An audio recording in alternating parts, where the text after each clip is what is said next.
Mga kapatid, bahagyang humina ang bagyong Inday pero hindi ibig sabihin hindi na tayo makakaranas ng maulang panahon. At para sa update sa lagay ng panahon, kasama natin ang ating weather frontliner Alvin Pura. Alvin, nasaan na ang bagyong Inday? Gaano na ito kalakas at paano pa rin ito makakaapekto sa ating panahon? Yes, Ma'am Yeng, itong bagyong Inday nga ay pinakamalapit na dito sa ating landmass ngayong araw na ito at unti-unti na yan lumalayo sa ating bansa.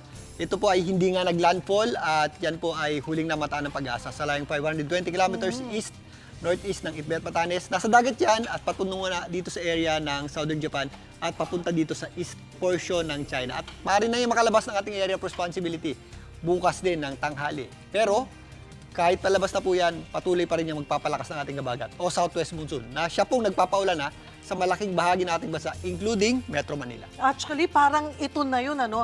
Nagsisimula na mga kapatid yung peak ng epekto ng enhanced southwest monsoon. Kasi may binanggit ka noong nakaraang araw na pag ang lokasyon ng bagyo ay nasa somewhere here, di ba? Tama? Ay doon talaga niya mas hihilahin yung ating hanging habagat, Alvin? Yes, Ma'am Yeng, yung ating bagyo nga ay kapag napupunta dito sa itaas na bahagi ng ating bansa, dito sa general area na ito. Ito yung ating critical area para sa Metro Manila and Luzon. Nagsimula na yung ating habagat or nitong mga nakaraang araw pa, nagpaulan na yan sa Mindanao dahil nandito po yan sa baba, yung ating axis ng habagat ay galing dito. Since nandito na yan sa ating tinatawag na critical area, mula dito sa gagawa tayo ng straight line mula Northern Luzon at Southern Japan. Etong general area na yan, kapag nandyan yung ating bagyo, yung ating hangin ay tumatawid sa Metro Manila at mga karating lugar nito. Kaya natin nararamdaman ngayon yung parang pinaka-epekto ng habagat sa atin. Although humina yung hatak ng habagat dahil humina ang bagyong Inday, is magpapatuloy pa rin tayong makaranas ng mga pagulan at mga thunderstorms dulot ng ating habagat. Nakita na natin yung mga ilang report katulad ng mga kapatid natin sa Mindoro. Pero dito tayo sa Metro Manila at sa western sections ng bansa ay wala pang masyadong reported na tuloy-tuloy yung mga pag-ulan pero makapal na talaga ang ulap.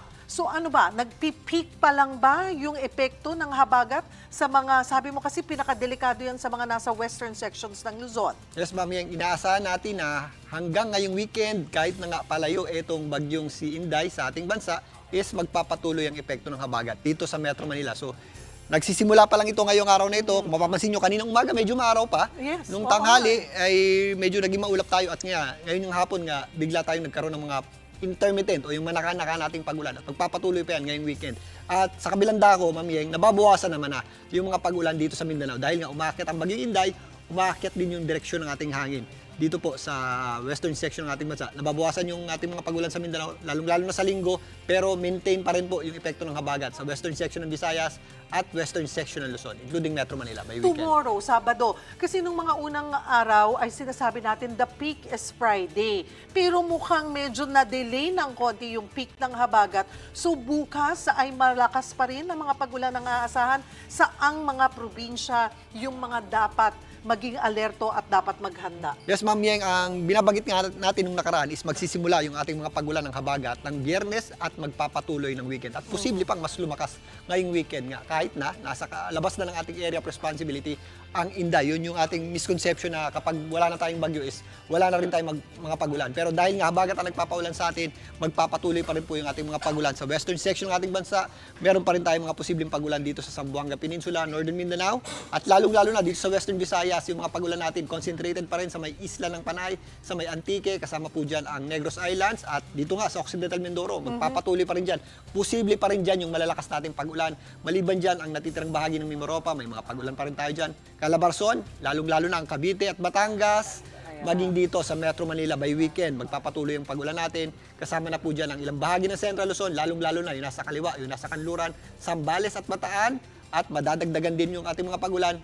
Gaya nga ng nababanggit natin kanina, Ma'am Yeng, umaakit yung ating axis ng habagat, aakit din yung mga pagulan natin sa Ilocos Region, kasama dyan ang La Union at Pangasinan, sa mga magdadagat, medyo maulap tayo dyan at maulan, at yung ating area sa mga kabundukan sa Cordillera, kasama ang Baguio City.